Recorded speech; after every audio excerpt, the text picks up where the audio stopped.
Hello, everybody. Welcome to Mice Backstage. I'm Olga Walker from Good Cause Travel DMC UK and Ireland. Hello, Mice Backstage group members. I'm Elena Maznichenko from Proactive DMC France. Today we have with us two hoteliers from two well-known brands, and we are going to be talking to them about how hotels are planning to step into the new post-COVID-19 era. The question that I'm sure a lot of us in the MICE industry are very much interested in. I would like to introduce you to Elodie Choquet, the Key Account Director, Intercontinental Hotels in Marseille, Bordeaux, Lyon, France. Elodie. Bonjour everyone, very happy to be here with you today. And I'm very pleased to introduce you to Evan Butler, Director of Sales and Marketing from Trump International Golf Links and Hotel Doonbeg in Ireland. Hello, Evan. Hello, everybody. Delighted to get the opportunity to talk to everybody. Thank you. So let's start with the first question. Elodie, we start with you. Ladies first. Thank you. Tell us, please, what is the current situation with the three hotels which you represent? Are they open or closed? And if they are closed, when do you plan to reopen? Do you have any plan for reopening? Like, first of all, you will open bedrooms, then conference facilities, then public outlets, and so on? So on the side, regarding the three hotels, Intercontinental Marseille, Bordeaux, and Lyon, as I'm in charge of, we are closed until further notice. We actually closed the first day. The French government asked us to do so. We don't have any reopening dates yet, as it would depend on the French regulation. I'm sure you have seen that on the news, but regarding France, the first deconfinement status is on May 11th, which doesn't mean the hotels, bars, and restaurants are going to reopen as the situation was before confinement. So we are still waiting to hear back from the French government and to see what they are going to allow us to do or not. So as per now, we are closed until further notice. Okay, and Evan, what about you? The situation in Ireland is very similar. We're anticipating reopening the hotel on the 1st of June, but that is very much subject to change. We're actually in week 7 of lockdown at the moment. Our hotel, our golf course, and all our food and beverage outlets are shut down. It is a little bit of a waiting game. The next announcement from the Irish government is due prior to the 5th of May, at which point we kind of anticipate that the golf course, as it's a unique sport where a couple of people can play together, will be allowed.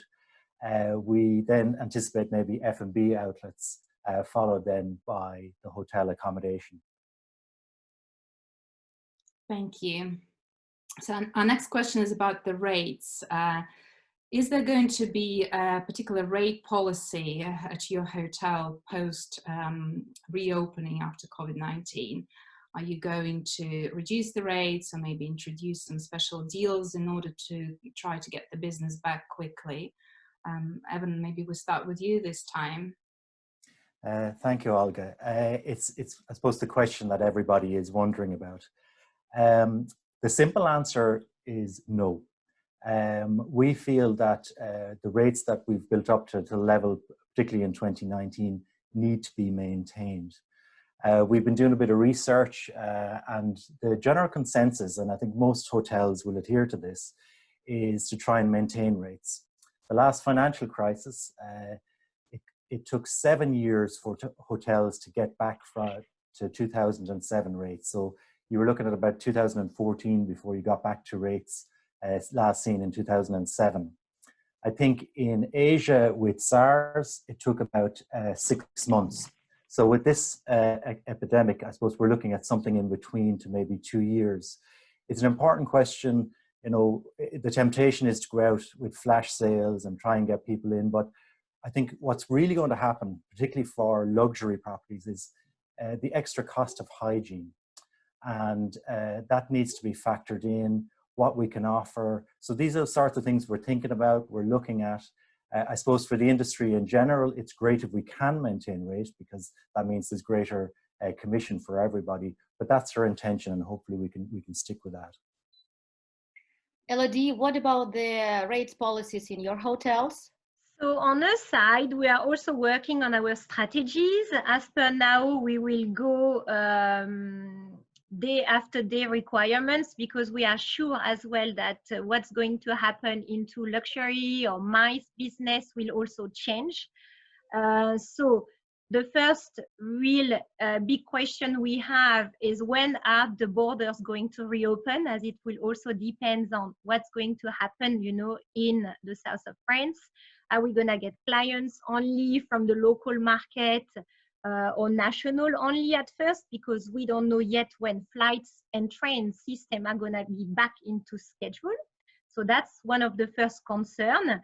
Then working on the strategy is also working on when the hotels are going to open. Is it going to be rooms? Is it going to be F&B outlets? What are going to be the needs of our clients as well? Are they going to need like new setup? Are they going to need special requests on coffee breaks? Are they gonna want to buy out the hotels because they will only want to be by themselves in the hotel? So this is really something that we have in mind, and we are currently working on special packages as well. We have seen that some of the clients did not cancel their trip; they just really postpone. So this is really something that we are currently working on. In terms, and working as well with the local authorities, like the tourism boards, for example, and looking at having added values for the clients to pick our destinations rather than only picking a hotel. So this is really what is our strategy. Working on adapting to clients' needs and requirements, as it would define the whole strategy. Thank you, Elodie. Let's go to the next question. Elodie, do you think people will have fear for traveling and group gathering post-COVID? And will you adapt your sales strategy to address to that new reality? And actually, will you be able to travel for sales purposes as much as before? Yeah. On our side, maybe there would be some fears. This is maybe what we're thinking of. Maybe not like fears not to travel. I think people will have the envy to keep on going, but concerns. So this is why on our side, we are also working on the labelization on hygiene of the destination as well, including the hotels into that, because maybe clients will be hesitating between countries, between cities as well, to pick when everything will be back to normal. For sure, France is one of the top countries to be visited first. So we hope, everything will be made for clients to be back on track and be still #1 in the future. On myself, we see lots of events being cancelled. Like ILTM or Traveler Made or some other MICE events. Road shows as well have been cancelled or postponed. So for sure, if you ask me, we are really willing to travel again soon and meet face to face, because virtual is nice, but it's also, in our world, it's nice to all be catching up and see what's going on and work together on what we could implement. So for sure, I will be still traveling, but it would depend on what's going to happen in 2020 and 2021, because we still have to make connection and have the business being back. On our side, we are also lucky into the Russian market because we have sales rep and sales force within IHG. So they are there, present in Moscow, happy to assist us and be, our counter-made person. So we know what's going on, and we hope to be able, we will all be traveling soon again. Great. Thank you. Elodie, you think that there is not going to be a psychological factor of fear to to I work think it again? all would depend actually, you know, on what's going to happen, you know, on all the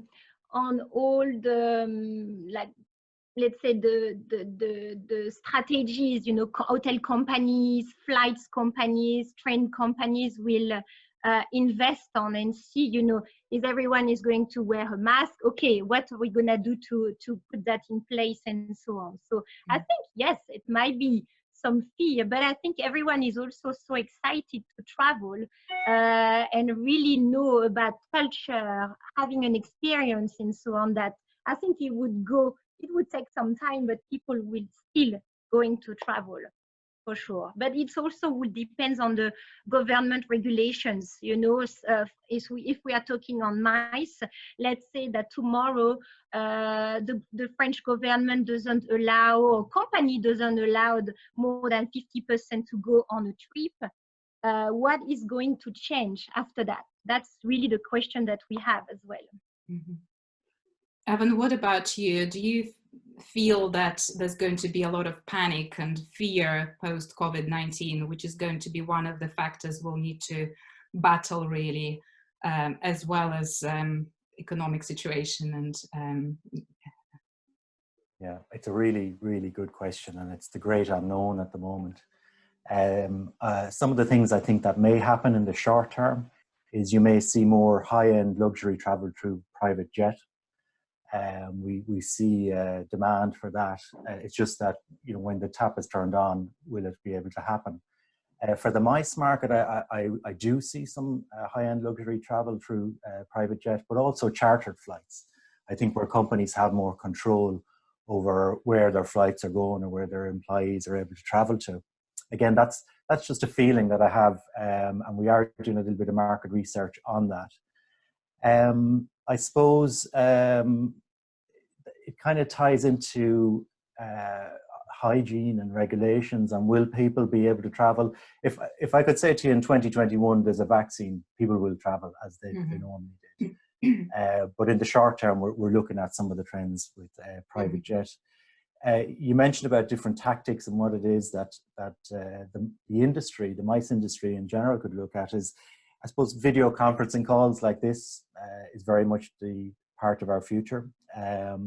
Video on social media and selling through the medium of video is an important way for us to get our message across, particularly when we're at a juncture where we can't travel. So we have to use images now to sell and to portray the stories for our clients for when the time comes that people will be able to travel, because the global economy needs people to be able to travel. So we have to get to that point in the future. In the short term, us as an industry need to lead, show our clients what's possible in the short term, the medium term, and then get back to some level of normality in the long term. So yes, fear, it is there at the moment. How long it's going to last, we really don't know. It's just something that we have to work with and try and have workarounds and ideas for our clients. Mm. And what about you? Are you going to travel less for sales purposes or same as before? I honestly don't know. I would like to be able to travel as much as possible because it's how we get to meet people, how we get to share our stories. And one of my highlights is actually traveling to Moscow every November, as you well know, Olga. And when we go to the Irish Embassy and get to tell the stories of Ireland. You can't, it's very hard to replace that sort of relationship building through video conferencing. So we, you know, when that opportunity arises again, we will be traveling. So that I can say for certain. Yes, let's hope so. Our next question is about new policies. The practicalities that hotels will have to face in the new era. Let's start with you, Evan. Have you got already a clear idea of the new hotel policies linked to COVID-19 that will have to be set up before you open your doors again? For example, new hygiene standards, staff-related policies. For example, all the front desk and food and beverage outlet staff will have to wear masks and disposable gloves. New requirements about the spaced out conference set up, food and beverage outlets set up, contactless technologies for check-in, check-out, for example, for client payments, even door keys, and so on and so forth. Maybe you've got other examples that you can share with us. Could you tell us a little bit about this, and who in your country sets up these rules and regulations and controls them? That's a really another very good question, Olga, quite a long one, and I suppose it's what we're grappling with as an organization. All those different elements that come into play for safety, for reassurance. In Ireland, the state, the Irish government and the state, local authorities, and in particular Fáilte Ireland, which is works in conjunction with Tourism Ireland, sets the standards. So on a hygiene level, our local authorities, environmental health officers, they set standards. We're kind of at a crossroads now as a hotel industry in Ireland. We need to start setting our own standards of social distancing, particularly for the MICE market, because we need to be ahead of the curve here, because we can't be relying on the state to react. So as an organization, the Trump organization is working on policies. Locally on the ground, we are working on policies, looking at best practice. We have kind of a unique setup in Doonbeg, and I don't want to talk about our accommodation too much, but we have front door access for everyone. So there's an element and things that we need to consider. Are our suites going to be fully stocked with food so that people, it reduces the interaction with people when they come and stay. We have appointed a dedicated project leader to look at all the elements here, the social distancing, what the hygiene standards look at, because we have very high hygiene standards, but we now need to take it into a high new level, or something that we haven't really seen before. You coming into a 5-star hotel and seeing someone behind the reception desk wearing a mask, is that going to be acceptable? In the short term, possibly has to be. So there are so many things to try and think of. We are working diligently on that. I think the app is you mentioned the apps, where you could have on someone's phone the key card. You can have the in-dining menus, all the latest information on what's on offer in the hotel. I think that's a prerequisite now, and something that we're actually working on as I speak to roll that out. So there are so many things, Olga, to think about. We really have a lot of work to do in terms of conferencing, what the space requirements are going to be. And then it comes down to what the actual client wants as well, and what kind of safety levels they want above what we're offering. Thank you, Evan. Elodie, what about your hotels? Are there any new sanitary policies being set up right now? Alors, on our side, I think it's really like the hotels in Ireland. It's really the French government that is really leading the new regulations. And on our side, our executive committee on each hotel is really working as well deeply and day to day on how they could implement, let's say, all the new regulation we will be asked for, and all the conditions that we would required for the hotels to reopen, bars and F&B outlets, meeting conditions, and so on. So this is really something that, as per now, we have an idea, of course, on the social distancing that we have in France. It's 1.5 meters in between people. It's recommended, for example, to wear a mask anywhere you're going. So I'm sure, all of this is something that we are currently working on, and to see what would be best, to welcome our guests when we will reopen. The good thing is to working for IHG before COVID-19 as well. IHG is really known for all the security and health, is a health conscious company. So we know that IHG and our executive committee will be really dedicated to do whatever we have to do to have our guests feel comfortable if they decide to pick our hotels to stay in. That's for sure. Then this is really something that we are keen on working as well. And our main goal to achieve is to have guests feeling safe and healthy, staying with us, and comfortable traveling into our destinations. So that's really something that is really our focus on as well. And of course, keep our level of high-end services as well, because Intercontinental Hotels are also known for that. Yes, I agree with you that safety is the priority number one. Exactly. Let's talk about the bookings. Do you take MICE and leisure bookings currently? And if yes, for which dates? And in connection with that, when you are, for example, elaborating the new contracts, do you include new force majeure terms or flexible dates in your contracts in case there will be a new wave of coronavirus in the autumn, for example? So the very good news is still that we still receive requests for FITs and for MICE.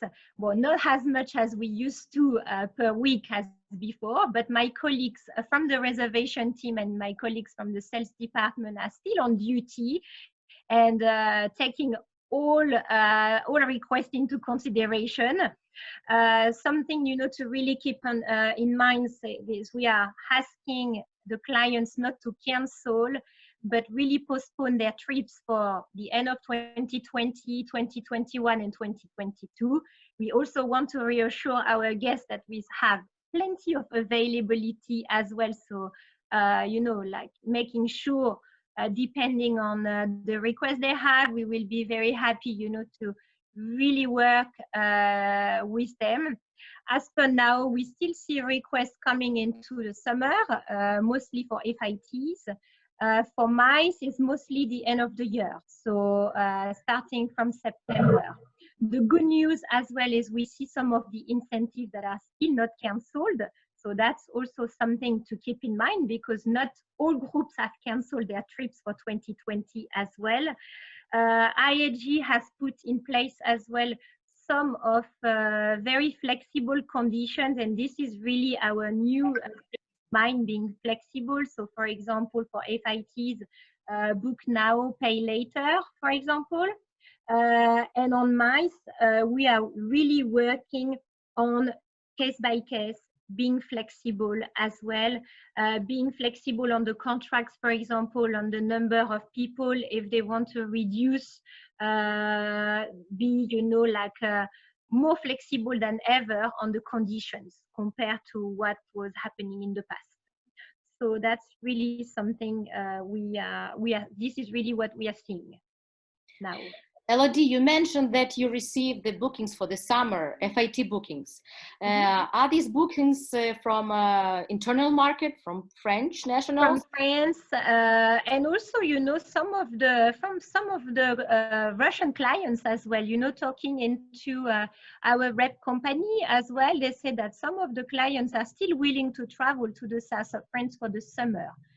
Then let's see, once again, it will all depend on the border and flights connection. If everything reopens little by little, this is, we are hoping for goods and see, and also from the local market, because this is one of the markets we are really focusing on as well, is to see if we will be able to travel from one region to the other, if the beach are going to be reopened, and if yes, on which conditions.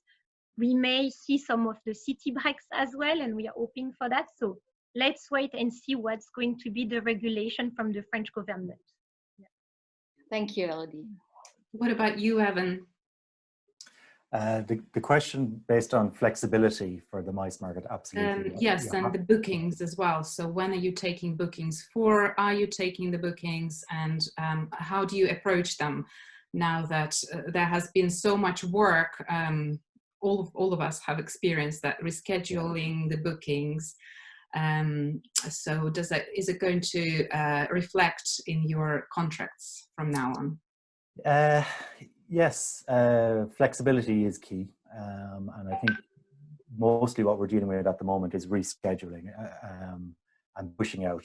I would safely say that 90% of our MICE bookings are rebooking to later in 2020 or 2021. in terms of having to change the contracts, I think they're quite flexible as they are, and they do take into account force majeure anyway. But really, we have to kind of say, yeah, no problem. We will move it to a date that suits, subject to availability. And if we need to move it again, absolutely no problem, because that's just the world that we're in at the moment. So we have to have complete flexibility. Actually, an interesting part of my job at the moment is dealing with weddings and rebooking a lot of weddings at the moment. And quite a few into 2021. So we've been very flexible with that as well. You mentioned FIT bookings. I think people there are actually quite hopeful that they will be able to travel in the next couple of months. But what we're doing is we're being flexible. We kind of know they may or may not be able to travel, so we'll hold the booking for them and be willing to change it into next year. So flexibility in every market is what's required at this moment in time. Let's hope no changes with the weddings plan after quarantine, right? They're stuck at home for quite a few weeks. It's very important, because a big part of our market, when they land into Ireland, they may have to quarantine for 14 days under current legislation. Now, obviously, when that lifts, we'll have to change. But I suppose we have to be honest with our clients as well and say, look, maybe it might be better to postpone it for 12 months. Because then there won't be as many travel restrictions, particularly when you're talking about a wedding and family and different age profiles.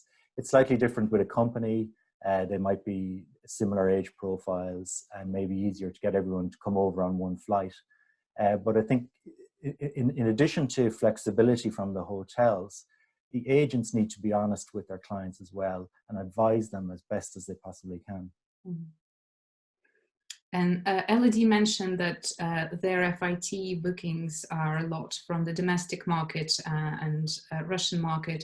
Do you see any market being particularly active when it comes to new bookings? Sorry, the question for Evan. In terms of new bookings, interestingly, we're picking up business from places that people can't travel to. We are actually picking up incentive groups from within the Irish market. Traditionally, companies went abroad, either to Portugal, to South Africa, various places. So we're winning business there, not yet on a scale that's going to be enough to replace our established business. We are actually picking up weddings as well, because venues don't have availability. And if, say you're getting married this month and you want to get married in the same venue, and they may not have availability for the next couple of years. And if we have availability, then we're picking up weddings that way. So there's, as we say, swings and roundabouts in various markets. The FIT business for ourselves, we do see a lot coming from the North American market, where we were seeing huge growth from Eastern Europe and from Russia in 2019. And hopefully we'll be able to get back to that growth in 2021, if not later this year. Yeah, on our side, it's very similar. I mean, like Brazilians, Mexicans, North American market was very big in 2019, beginning of 2020 was a very good year also for the cruise, the pre and post and so on. So that was a great pickup. So we see some of the American markets, some of the Americans actually coming back after September and still postponing their trips. So this is really what we want to see, and have the flights and borders reopened to really be positive and see what's going to happen within the next couple of months. But it was a very good trend this year, so we hope it will recover very soon as well. Well, we're almost at the end of our questions. The final question is, what would you like to wish your colleagues from the MICE and hospitality market? So if I start, I would say stay healthy, be very positive, and let's hope this situation the flights are going to fly again very soon to welcome many clients very soon in Marseille, Bordeaux, and Lyon for sure. We're waiting for you. Evan, what about you? Well, safety is paramount. and that is key. And that's why we're closed at the moment. But what I would say is for the industry has to support, everyone in the industry has to support each other, because without the industry, we don't have anything. Be prepared, I think, for a new MICE landscape with new niches in it. So we as an industry then, and particularly for the MICE agents, they need to lead, show new ideas, carve out these new niches, whether it's, you know, through chartered flights, luxury, private jet. Always be on the lookout for the new opportunities there, for the new world that we are facing with MICE, because it is going to be affected, whether we like it or not, and we'll have to live and adapt to our new realities, whatever that may look like. Well, Elodie and Evan, thanks a lot for joining our conversation. It was very interesting to hear your ideas and thoughts, and let's stay connected. Thank you. Sure. Merci beaucoup. Thank you very much. See you. Bye. Bye for now. Bye. Bye-bye. Thank you. Bye.